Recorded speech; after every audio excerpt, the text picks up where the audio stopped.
Connecting. All right. Waiting.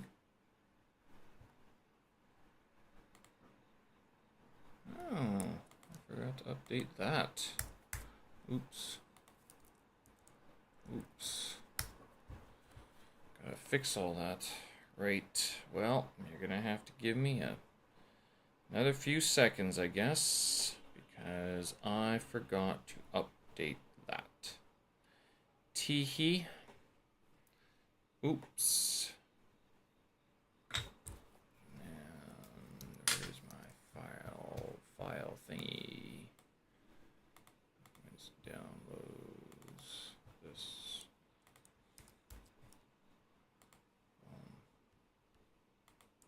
There we go. That is good.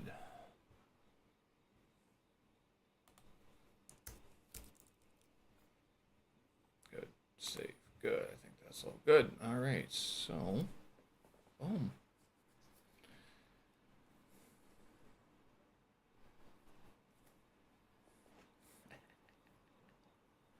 There you go. How's that? Combing yourself on my broadcast.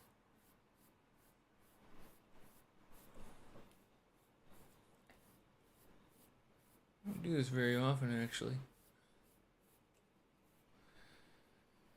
All right. Does that look any better?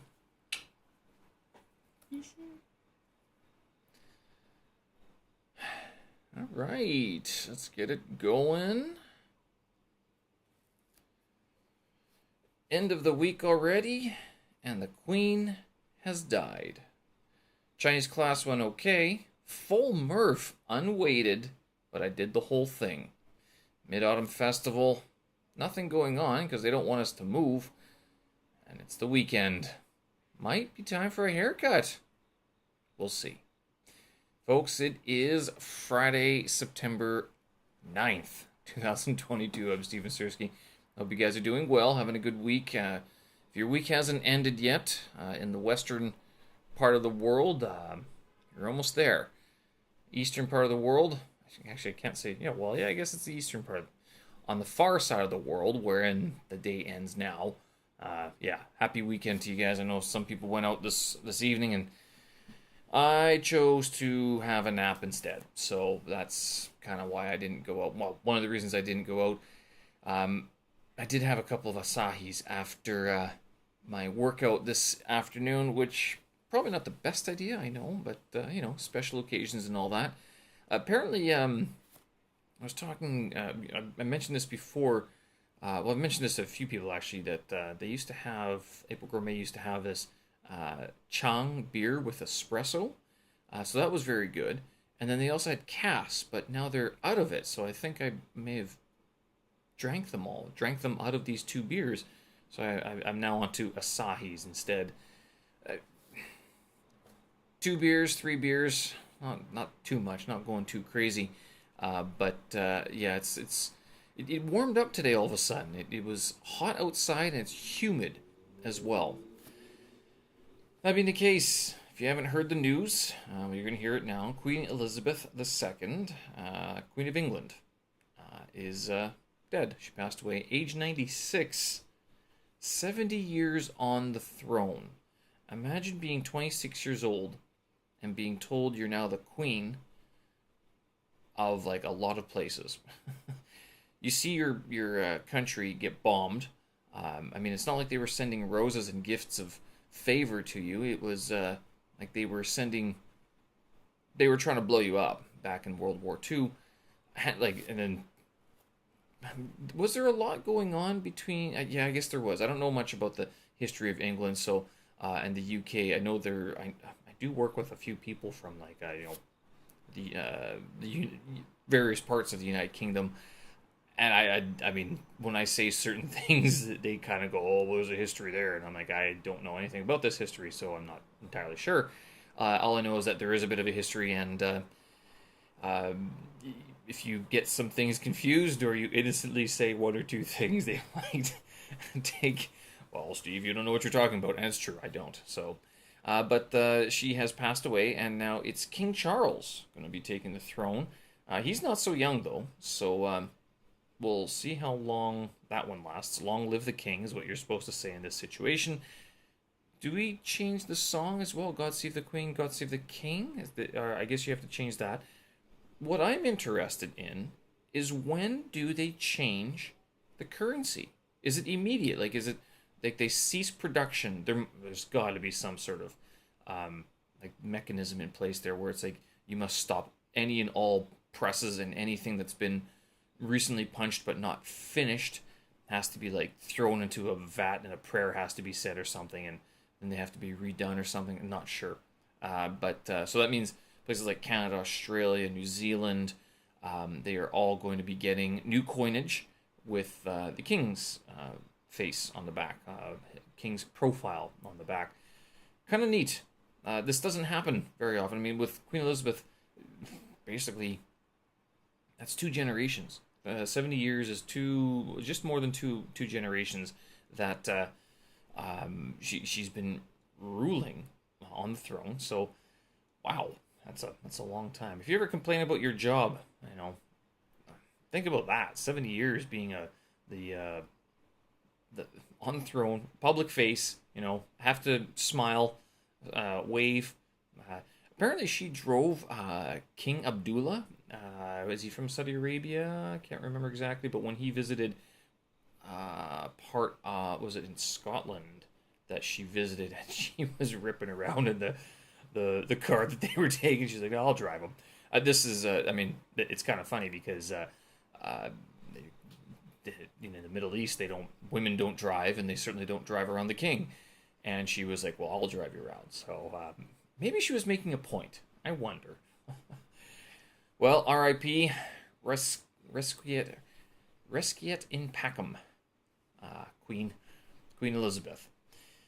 Chinese class. So yesterday I was mentioning that I signed up for this conversational class, and this is an idea that I always sort of had, that I didn't want to pay the full price for a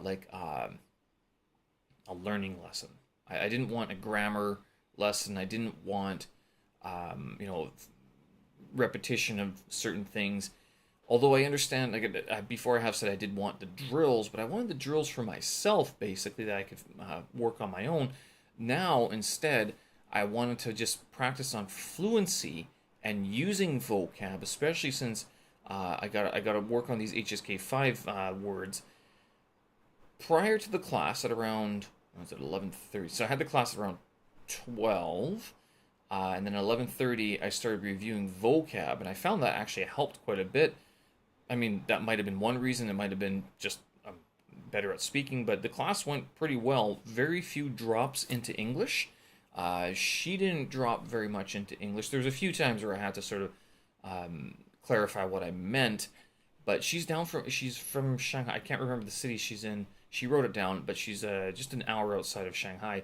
You can tell there's a noticeable what do you call it, accent or pronunciation. Like, so the s, the enunciated s for sh or si, those two came out. And I only mention that because when I'm practicing the standard Beijing dialect, Putonghua, for the Biaozhong de Jiaoyu, standard HSK course, this isn't a bad thing. And I was actually starting to think it might almost be a good idea to pick a dialect. And I've heard other people do this. I've heard other people, once they get sort of pretty comfortable with the language.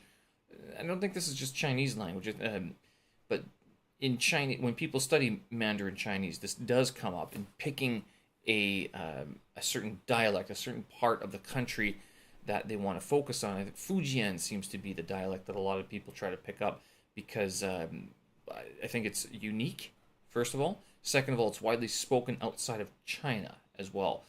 So that's, I was thinking that might be a good idea to sort of narrow in a little bit, find 1 or 2 teachers from the Fujian province, and then start working on that.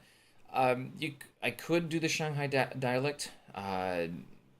that would cover a wide swath of people through the middle of the country, but no one really speaks standard Mandarin. Like if I kept on going on with the HSK pronunciation of things, it's always going to sound a little academic rather than street spoken. And I don't mean like street credibility. I mean just in general, you're going to sound like you're a walking textbook rather than a human. So thinking about that, but we talked for a half hour, pretty fluently as well. Maybe one or two pauses where I was kind of like, what else do I say? And she, of course, asked me some of the standard questions. How long you been in China? She didn't ask how long, where I was from, because I just gave her that answer. I'm like, well, I'm from Canada, and blah, blah, blah, blah, blah, blah. So I was able to create some comparisons. Overall, I mean, there wasn't too much that she was correcting. She wasn't correcting me. At least not very much. There was a few words I didn't know, and there's a few words I picked up. What's it? Nuanqi. So the standardized, like here in Beijing, we get this nuanqi, the centralized heating. Because I was saying I had thought about moving down to Shanghai area or further south, and she explained to me that it seems like a good idea, but it's not just kind of hot in terms of the Celsius, but it's kind of uncomfortable because it's wet. It's a damp cold, and I've heard the same thing about Vancouver as well, where you get cold because the humidity is still so high, but the temperature isn't as high as it is in the summer. So it's just you have to have nowhere else to go if you want to be in that sort of circumstance.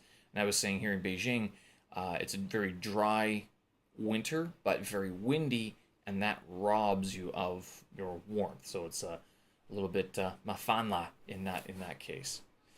One accomplishment today, I did get both workouts in, which is, I was actually kind of impressed, and I want to see how far I could push myself. And this was part of the reasons I had the beers after. But I did the full MURPH today. So for those of you who aren't familiar with this, I've been trying this CrossFit workout for the last couple of months already, I guess it is.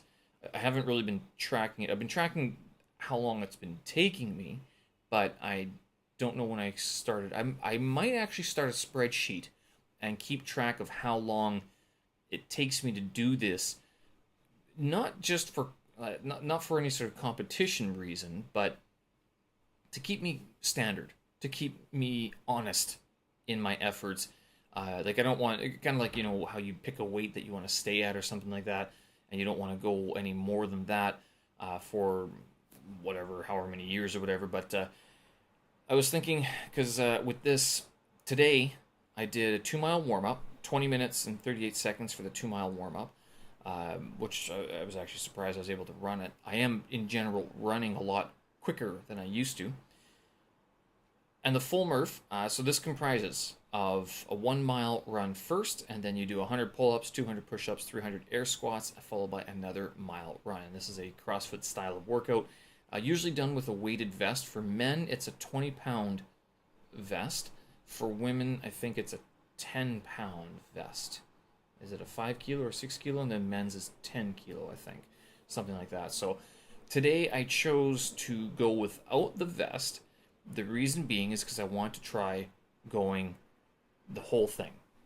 So 100 pull-ups, 200 push-ups, and 300 air squats.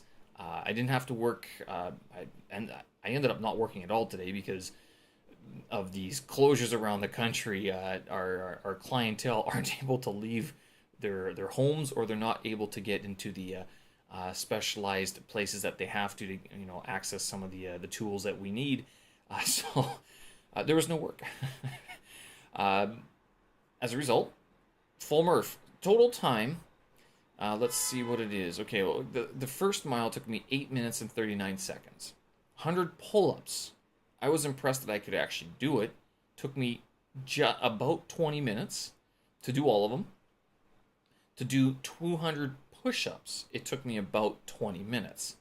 And to do 300 air squats took me about 14 minutes. I don't know the exact timings of each. I know that the full workout took about 53 to 54 minutes to do those 600 items. And then the next mile, so the finisher mile, took me 8 minutes and 27 seconds. And that's because when I saw the clock hit 8 minutes, I was like, I got to sprint this in. And I sprinted the last little bit of it. And I should have actually done it more. And I realize now that there's a part where I run that I kind of go along the running, like the path outside, and what I could actually do is just double back, and that way I won't run into as many people. But whatever, that's a small issue. So altogether, what was that? 54 minutes for the main part. Add another 10 minutes, hour 5, hour 15, so an hour 13 minutes total, hour 12 minutes total, 72 minutes total. That is too long for the competition. I think if you don't start the last run before 55 minutes, they DQ you, so they disqualify you. I'm not too concerned. I mean, and this is one of the reasons I want to start this spreadsheet, is to see sort of how I measure up over time, and see if I can ever get down to that sort of competitive timing, which would be under, well, I'm not going to hold myself up to that too much, but I just want to be able to see if I can improve that, even like 1 minute every week, just going a little bit harder. I'm in no rush to do this, so it's just something I'm doing out of interest rather than out of any sort of training schedule. And keep in mind, this is unweighted, so in order to actually do the official MURPH competition, I would have to do it with the 20-pound weight, so the 10 kilos. And I'm not there yet. Whenever I do it with the weight vest, I mean, now I've gone down to 4 kilos. The last time I tried it with 11 kilos, I mean, it was a struggle. But happy that I did the whole thing. So I was able to get it done in just over an hour. Yeah, and I felt pretty good and strong enough that I was like, yeah, let's go do the afternoon workout as well. And that consisted of another 2-mile run and then some slow moving weights. One thing that I might try to do going forward with the afternoon sessions is strap on, put these weights onto like bars or resistance bands, and so it gives you sort of you use more of the smaller muscle fibers to balance and stuff like that. You've no doubt heard about these things. The other thing that I've started doing is that I'd like to do is start standing on towels to replicate standing on one of those balance boards or like a sandbag or something like that. And again, I mean, that would help with the stabilizing muscles in the body, but in the legs, and then in your lower body as well. So it's an idea. It also fits with the idea of being like a rather chill afternoon workout and leave the insanity stuff for the morning. Fasted workouts and stuff like that. But we do what we can, right? How are your guys' workouts doing? You're still doing them? Yes, in the mornings, or have you given up? Good question. Anyway, Mid-Autumn Festival this weekend. Nothing much going on. The government has suggested to us heavily not to go anywhere. Not that there was many places that we could go.